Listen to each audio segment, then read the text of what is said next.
Brought to you by Agilus Diagnostics. Health test की बात आती है तो मैं भरोसा करता हूँ India's largest diagnostics company Agilus Diagnostics. खुद को टेस्ट करते रहो। अमेरिका ने किया बड़ा ऐलान। अमेरिका ने इजराइल का दिया साथ। ईरान पर अब मंडराया बड़ा खतरा। इजराइल और हिजबुल्लाह युद्ध के बीच अब और खलबली मचने वाली है। मिडिल ईस्ट में भयंकर तबाही के बादल मंडरा रहे हैं। ईरान अब बदले की आग में धधक रहा है, मगर ईरान चाह कर भी इजराइल का एक बाल भी बांका नहीं कर पाएगा। अब आप भी सोच रहे होंगे कि आखिर ऐसी क्या शक्ति है इजराइल के पास, तो बता दें कि इसकी वजह है इजराइल के पीछे अमेरिका का खड़ा होना। लेबनान के साथ युद्ध के बीच इजराइल और अमेरिका ने मिलकर मिडिल ईस्ट में महायुद्ध की तैयारी कर ली है। अमेरिका इजराइल के समर्थन में खुलकर उतर चुका है। अमेरिका ने साफ कह दिया है कि हर हाल में वो इजराइल का समर्थन करता रहेगा। अगर ईरान इजराइल पर हमला करता है तो अमेरिका उसकी हिफाजत करेगा।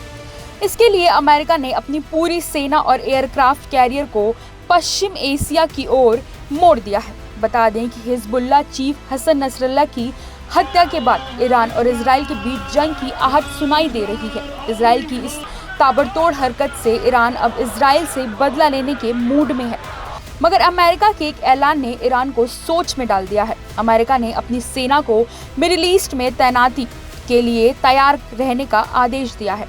जी हाँ, अमेरिका ने मिडिल ईस्ट में अपनी सैन्य ताकत और बढ़ा दी है। अमेरिका ने इस मामले में और सैनिक भेज दिए हैं, साथ ही कुछ और सैनिकों को तैयार रहने के लिए कहा गया है।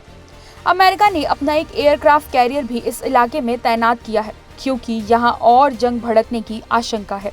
न्यूज़ 18 की एक रिपोर्ट के हिसाब से अमेरिकी रक्षा मंत्री लॉयड ऑस्टिन ने रविवार यानी 29 सितंबर को aircraft carrier USS Abraham Lincoln और उससे जुड़े विध्वंसकों को क्षेत्र में ही बने रहने का आदेश दिया है।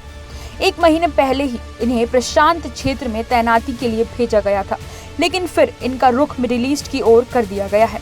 ये निर्देश ऐसे समय में आया जब कुछ दिन पहले ही USS Harry S Trueman carrier strike group अपने निर्धारित क्रूज के लिए वर्जीनिया के अपने होम पोर्ट से रवाना हुआ है। इससे इस बात की संभावना है कि गर्मियों के बाद दूसरी बार मिडिल ईस्ट में दो अमेरिकी विमानवाहक पोत यानी एयरक्राफ्ट कैरियर तैनात होंगे।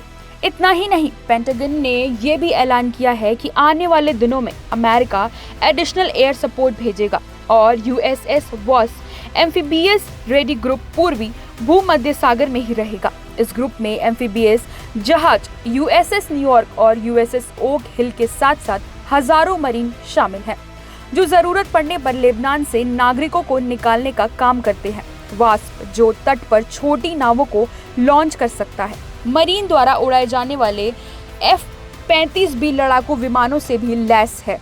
ये जरूरत पड़ने पर मिलिट्री प्लानर्स को एक अतिरिक्त हवाई ताकत प्रोवाइड करता है। अमेरिका का ये कदम ऐसे वक्त में सामने आया जब इजराइल पर हमले का खतरा मंडरा रहा है। ऐसा माना जा रहा है कि ईरान इजराइल से बदला लेने के लिए हमला कर सकता है। दरअसल इजरायली फोर्सेस ने लेबनान में शुक्रवार को हिजबुल्लाह चीफ हसन नसरल्लाह को मार गिराया था। इस हमले के बाद से ही मिडिल ईस्ट में बड़ा युद्ध छिड़ने का खतरा मंडरा रहा है। इस बीच जो बाइडेन ने हसन नसरल्लाह की हत्या को सही माना है और इजराइल की पीठ थपथपाई है। हालांकि उन्होंने ये भी कहा है कि वो इजराइल के प्रधानमंत्री बेंजामिन नेतन्याहू से बात करेंगे और उनका मानना है कि पश्चिमी एशिया में पूर्ण युद्ध से बचा जाना चाहिए। ब्यूरो रिपोर्ट, क्राइम तक।